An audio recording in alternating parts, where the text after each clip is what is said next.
Hello everyone, আমি Suparna. Good morning, শুক্রবার, শুভ সকাল সবাইকে জানাই। আশা করি সবাই ভালো আছো, আমিও ভালো আছি। কোথায় যাচ্ছি বলো তো? গেস করো। জানি তোমরা গেস করতে পারবে না, তো ক্যাপশন থেকে বুঝতেই পারছো যে বিশেষ একটা জায়গায় যাচ্ছি। কোথায় যাচ্ছি এই দিকটা তোমাদেরকে সবটাই বলবো, তার জন্য তোমাদেরকে তো বড় মাঠটা খেয়ে আমরা বেরিয়ে যাচ্ছি নৈহাটি। মাছ খুবই জনপ্রিয় হয়ে গেছে ইদানিং ফেসবুক আর ইউটিউবের জন্য বড় মাছ আরও বেশি প্রচলিত হয়েছে। আগে জানতাম না, আমি নৈহাটির পাশেই ব্যান্ডেল আমার বাপের বাড়ি, তো বড় মা এত প্রচলিত ছিল আমি সেখানে থাকাকালীন কোনোদিনও জানতাম না।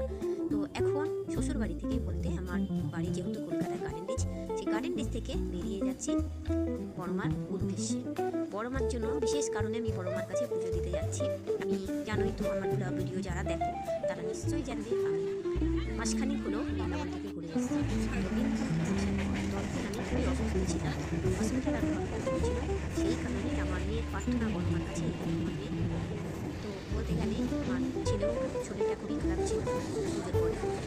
ছেলের জন্য আর আমার জন্য আমার মেয়ের প্রার্থনা বড় মার কাছে। তো আমরা যদি সুস্থ হয়ে উঠি, তাড়াতাড়ি ভালো হয়ে যাই, তাহলে আমাদেরকে নিয়ে যাবো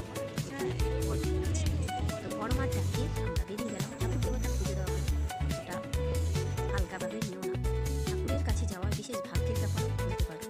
হ্যাঁ নিশ্চয়ই, হয়তো বললাম ঠিক কথা, কিন্তু বিশেষ কারণে আমরা বড় মার কাছে যাচ্ছি মনের বাসনা পূরণ করার। মনের বাসনা পূরণ হয়েছে বলেই যাচ্ছি।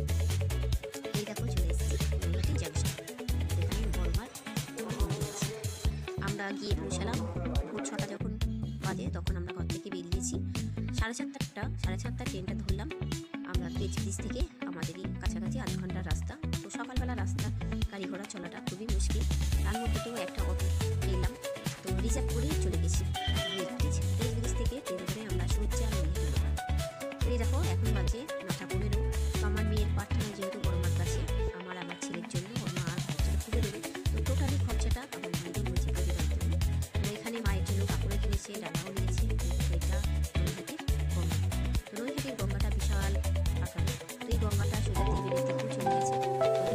তো এখানকার মানে প্যান্ডেলে থাকাকালীন এত কিছু জানতাম না। সবার মুখে শোনা দেখা, আমার ছেলে আর মেয়ে আর আমার ননদ আছে,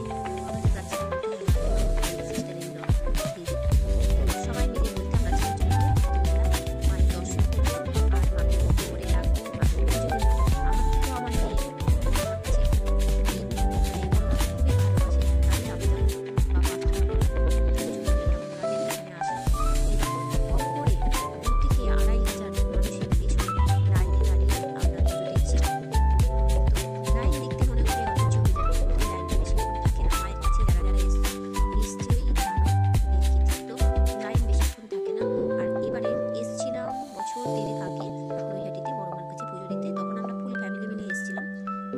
আমার ভাসুরপুর ফ্যামিলি, তোমরা সবাই মিলে এসেছিলাম, টোটাল 10-12 জন মিলে এসেছিলাম।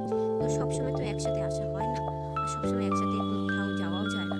তো সেই কারণে ওদের একটু অসুবিধার জন্য ওরা যেতে পারেনি। তো আমরা 4 জন মিলেই বেরিয়ে পড়লাম মায়ের উদ্দেশ্যে। বিশাল লাইনে দাঁড়িয়ে থেকে 12টা যখন বাজে, বেলা 12টা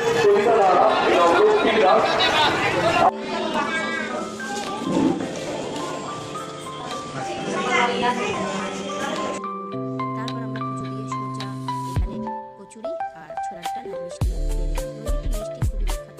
তো আমাদের ব্যান্ডেল বলে নৈহাটি বলে এখানে খুব সুন্দর মিষ্টি হয়। তো আমাদের কলকাতায় এত সুন্দর মিষ্টি বলে রসগোল্লা আরও অনেক রকম ভ্যারাইটির মিষ্টি আছে, কিন্তু রসগোল্লাটা পাওয়া যায়। তারপর আমরা সোজা নৈহাটি থেকে ট্রেন ধরে ব্যান্ডেল আসলাম। ব্যান্ডেল থেকে হাওড়া লোকাল ধরে সোজা